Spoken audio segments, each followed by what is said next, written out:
We are Traca Radio, your number one online talk radio station. I'm sitting wondering if you're here with me. We educate, entertain, inform, and inspire you. Follow us everywhere on social media at the Traca Radio. Traca Radio, keeping you on track with talk that matters. Next rated. It's Magic Boy. And the winner is... And it's another lovely evening at your number one online talk radio, Traca Radio. You're welcome to this edition of Traca Sportsmania, live with Darren Lawrence. I am orchestrating. I am going to be the driving force behind this first edition of Traca Sportsmania in the year 2020. And I'm not alone in the studio with me. I have an esteemed gentleman of sports. He's done it in so many places. He's so esteemed in sports analysis, and he is Mr. Ade in the building, in the studio with me. So please, hey man, give us a few words. Good evening, man. Good evening, everyone listening to me. It's still me, with your guy. They call me the topmost striker, and now as we always do it, man. Yes. We'll do it live at the online talk radio station. You have to make sure you are following us on social media, YouTube, TikTok, Instagram, Facebook, and everywhere you're active at the Traca Radio, and follow your own point, dude. The Run Anusiam, all social media handles at the Run Anusiam. Mr. Ade, we're just going to dive in straight to the topics. We have a very hot topic right now at the moment that I was even I placed on social media for people to give me their views, and I got a lot of views. And that first one is Igalo at Manchester United. It's a move no one expected. At the time, it felt like it was a rumor, but then it became realistic, and it happened that we have the first Nigerian at Manchester United. So it's a big one. Now the question is, do you think Ojon Igalo has a chance of displacing Anthony Martial as the first choice striker at Manchester United? Actually, the issue about Manchester United is they having a young talent that have not really lived up to their potentials.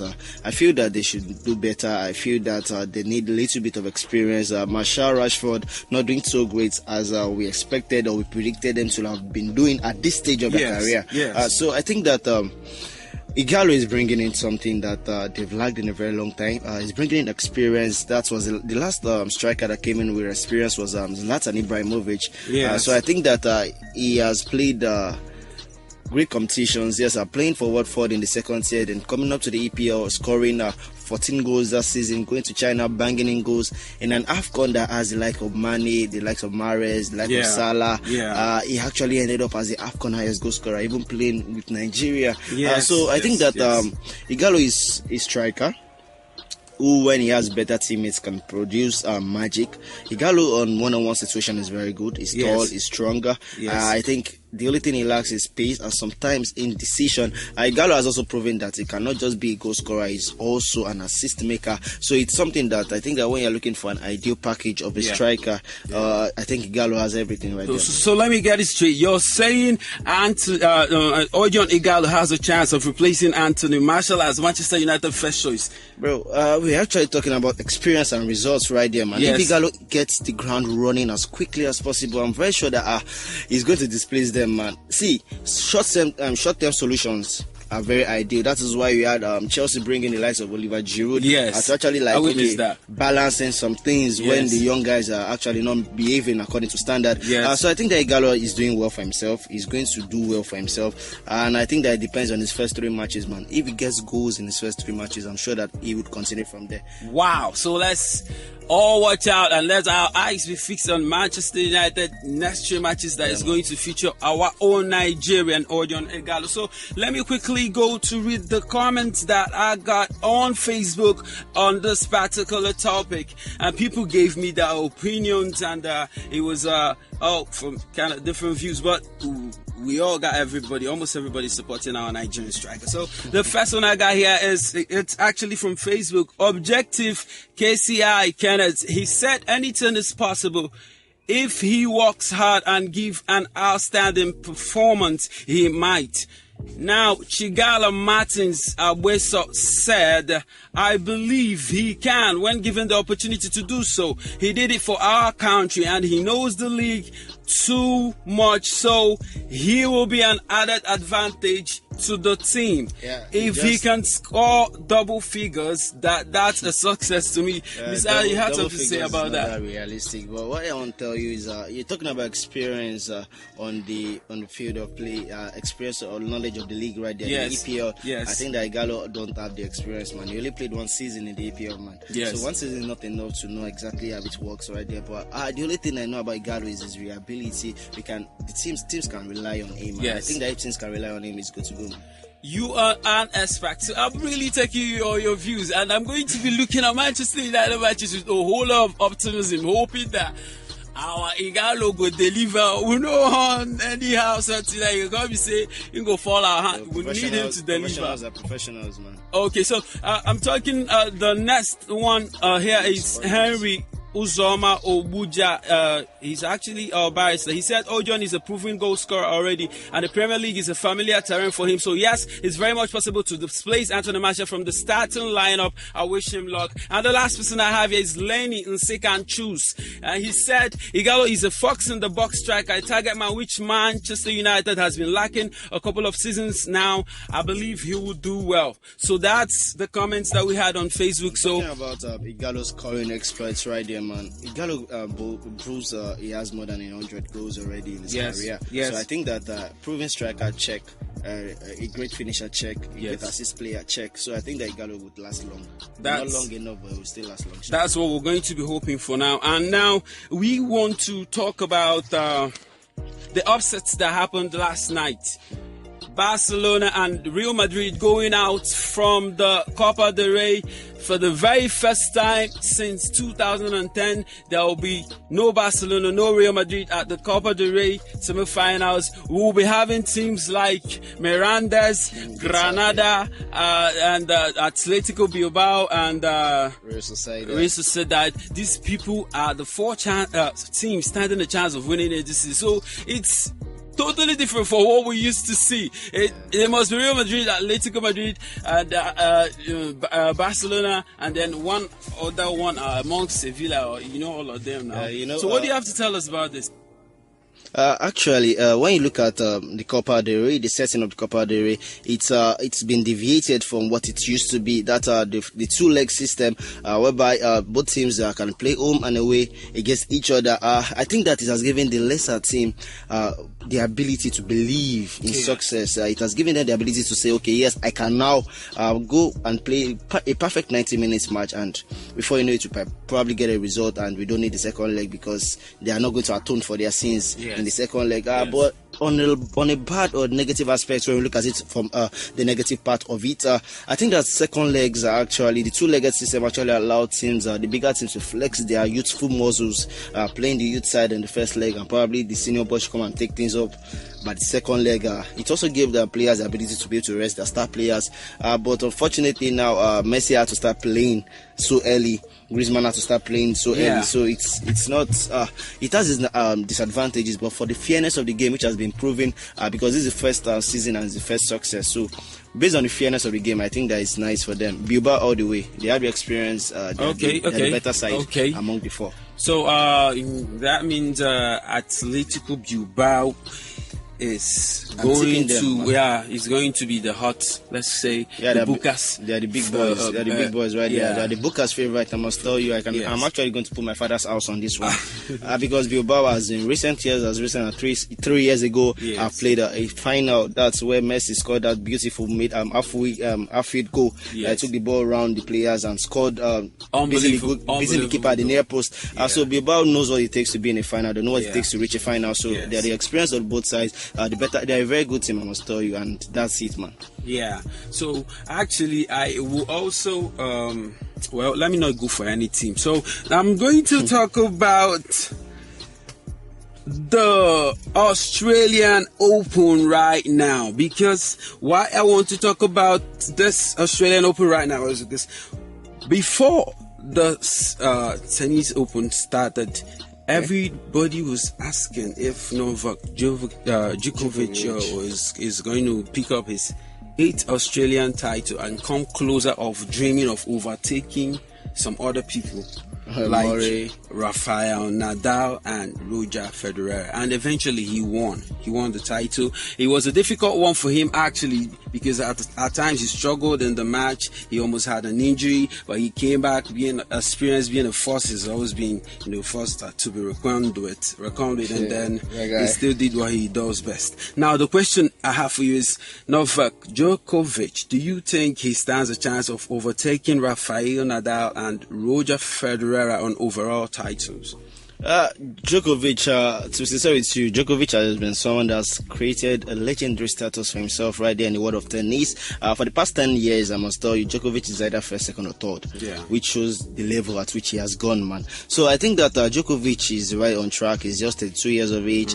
He has roughly, let's say, 4 or 5 more years to go. And I think that there are, in those 4 or 5 years, there's still like 15 Grand Slams to play for, over 20 Grand Slams to play for, even an Olympic. Definitely. So I think that he should be able to, if he maintains this level of consistency, he should be able to, and if he can outlive both of those legends, Federer and Nadal, because those ones don't even look like they want to slow down either. So I think that if he can drag them and beat them in age, make them retire and still outlive them, I think that he can beat their records right there, man. Yes. And I think I'll go with you on this too, because Rafael Nadal and Roger Federer, age is catching up. They're slowing down. So they're slowing down, and if Djokovic can maintain this and also beats the competition of Andy Murray that is making a comeback he's trying to make a comeback at him, man. Yes. So and he needs to beat off that challenge too, and then I think your views, he's going all the way. And now let's come back home to our beloved Enyimba FC and the CAF Confederation Cup draws that was made last week. All right. Yeah. Okay. So and I want you to check the draw. And do you think Enyimba stands any good chance at the CAF Confederation?